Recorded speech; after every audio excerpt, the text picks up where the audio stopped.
এই মহিলা ডাকাত, তুই তো সেজেগুজে কার বাইকে চড়ে বসেছিস? আরে গাধা, এটা প্যান্ডেলের একটা থিম, ফটো তোলার জন্য রেখেছে। ও তাই বল, তাহলে আমি একটু চড়ি। বাহ, বেশ দারুণ তো বাইকটা।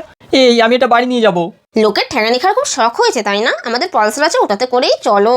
ধুর, আর ভাল লাগে না। তুই কি বুঝবি রে আমার কষ্ট? চালাতে তো আমাকেই হবে। প্যান্ডেলে গিয়ে পেট ভরে হাওয়া খেয়ে নিস। এখন চল কিছু ঠাকুর দেখে আসি। ডুবে ডুবে ডুবে আমার অন্তর পুরিল। আহা রে, কি সুরেলা কণ্ঠ। এই দেখ দেখ, মেয়েগুলো কি সুন্দর নাচ করছে। তোমার চোখগুলো মোটে এক জায়গায় থাকে না, না? চল এখান থেকে। দেখ ঠাকুরটা কি সুন্দর না? আমার সাথে সাথে নমো করো। নমো নমো। এই তো লক্ষ্মী ছেলে। এই দেখ কি সুন্দর সুন্দর প্যান্ডেল করেছে তাই না? হ্যাঁ রে, খুবই সুন্দর। ননি রে, পালসারটা রাইড করতে করতে খুব ক্লান্ত হয়ে পড়েছি রে। তুই কোনো চিন্তা করিস না, আর একটা প্যান্ডেল দেখে তোর ক্লান্তি দূর করতে নিয়ে যাচ্ছি। কি জানি কোথায় নিয়ে যাবে। আরে এটা তো একটা রেস্টুরেন্ট, এখানে কেন আসলাম আমরা? আরে গাধা, রেস্টুরেন্টে সবাই খেতেই আসে, তো আমরাও খেতে এসেছি। যাই বলিস, খাবারগুলো কিন্তু দারুণ। সেই জন্যই তো তোকে এখানে নিয়ে আসলাম। কিন্তু তুই আমার ক্লান্তি দূর করার নামে আমার পকেট ফাঁকা করার পরিকল্পনা করেছিস। আরে চুপ করে খা তো, বছরে একদিন খাবে তাও এত বক।